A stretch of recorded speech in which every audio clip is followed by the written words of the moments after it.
Hello, I'm Kathryn. I'm speaking at these events for the first time. Usually it's about all other issues of what's happening in New Zealand and trying to get people to speak up about what's happening, because we have got so many groups that are all got their own little groups that are concerned about each thing that they're involved with. But after a recent trip, just for a couple of days away down in Coromandel, I started to see what was happening in New Zealand when we just seem to be hearing on our news of what is happening overseas and what the government wants us to hear. And you come on, you turn on the TV, the first thing you hear is, well, what Jacinda's going to do this week. Well, when I went down to Coromandel and saw the flooding in the fields, saw what they're putting up with in our country, I really feel we've got to really start thinking about our country, not about what's happening to all these other individuals and what we're providing with them. We haven't got enough money in our own country. So I'm just going to talk on, are we milking the cow that produces our trim milk? Whether we like it or not, the agricultural sector in New Zealand is and always has been a significant backstay of the New Zealand economy. But it is not just an industry.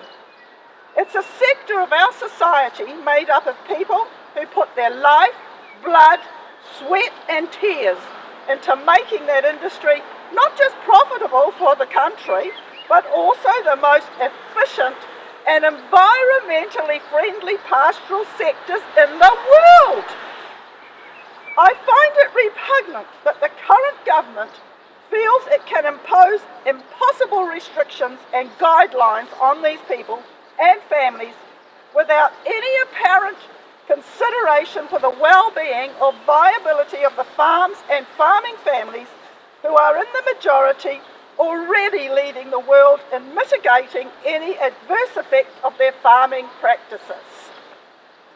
The city-dwelling tree huggers, most of whom live on a very small section, mostly devoid of meaningful vegetation, feel they can distribute names and addresses of individual farmers they think are not meeting the environmental standards set by those same city dwellers driving around in their gas-guzzling SUVs and living, working and shopping in air-conditioned comfort.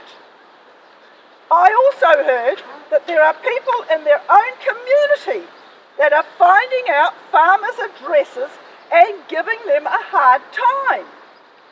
Who is behind this and why? This is not New Zealand. We all know that New Zealand has an internationally deplorable suicide rate. Well, guess what the rate among farmers is higher on average than any other sector per head of population. They are the most regulated, isolated and unsupported sectors in New Zealand. And this government just keeps pushing the knife in and turning and twisting it, and yet they are a big part of the New Zealand economy. We visited the Coromandel last weekend, where they got over 200 millimetres of rain in an hour.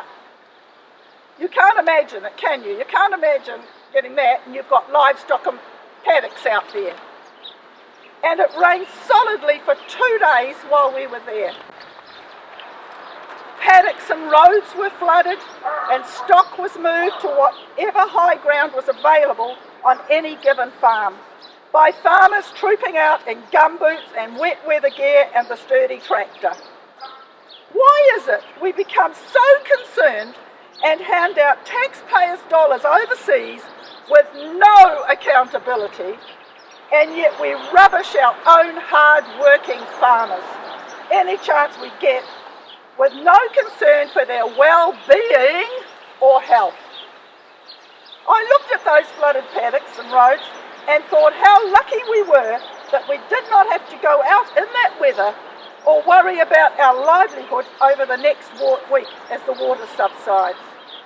Does anyone in government or council care? Let it be known to all that we as New Zealanders support our farmers in New Zealand, even if no one in government does. Farmers are being led to believe that everybody in New Zealand hates them because of what they do and the effluent that goes down into the rivers and whatever it is. Never mind the 1080 that goes down and kills everything. We keep getting told that we should eat less dairy foods, less meat, less butter, and fat-free milk. Why? Why, when we've all lived and been healthy, living with those things? All in moderation, surely. Look at some of the additives that are added to imitation products coming in from overseas. You don't know how lucky we are until we lose our good New Zealand products. Due to the weather, businesses in Whitianga were without internet and subsequently any ability to accept or make electronic payments. So they could only accept or transact with cash. And the only place with cash was one bank, the BNZ, with limited functions, and other banks with no ATM functioning. This is happening in our country, and they don't give a damn. Let's worry about all the money going out and worry about what the other countries are needing. Did you even hear about these things in the news? Let alone hear from the affected farmers or business owners begging for assistance, that the council hadn't fixed up all these drains and everything else around them to allow for the water flow. No, they just got on with life and dealt with what nature had thrown at them.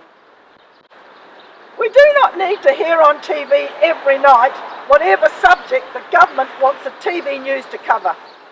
Just get on and do your jobs, for heaven's sake.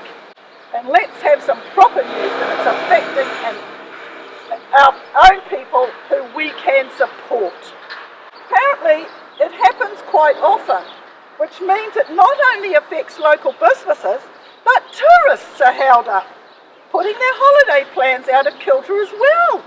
Here we are, come to lovely New Zealand, enjoy what we've got to offer, have a little boat ride down to Cathedral Cove, but no, we've got all these things now. Sorry, you can't do it, you're going to have to put the rest of your plans on hold for that trip.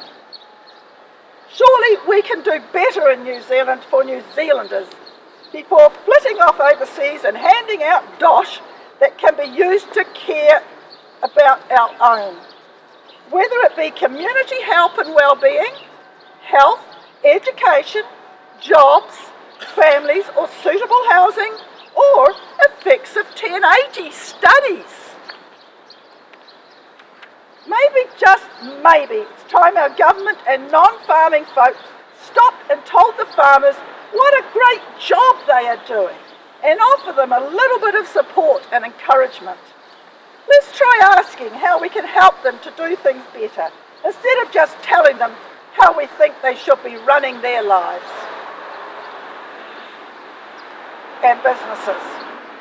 How about this week taking 5 minutes out to write a thank you card, and we do care card, to federated families from your family, including the children and grandchildren, and tell them that we love their farming, that we're not one of those ones that are wanting to put the knife in and grind them down. An oppressive government is to be feared more than a tiger, they say. That's the Chinese Confucius. An oppressive government is to be feared more than a tiger. We must speak up and listen up and care what happens to New Zealand. And I won't go on about the thing with 1080. They're trying to blame the farmers for everything. When you see the 1080 being spread, of all the 1080 in the world, New Zealand takes 85% of it. Australia, 7%. Why are we allowing them to drop this poison And even the Maori in the bush, the stuff they use in the bush is being copped with 1080. The cabbage trees, they open to the 1080 drops sticking in the jolly cabbage trees. Why are we not standing up against this and letting the farmers take the abuse for it all? Thank you.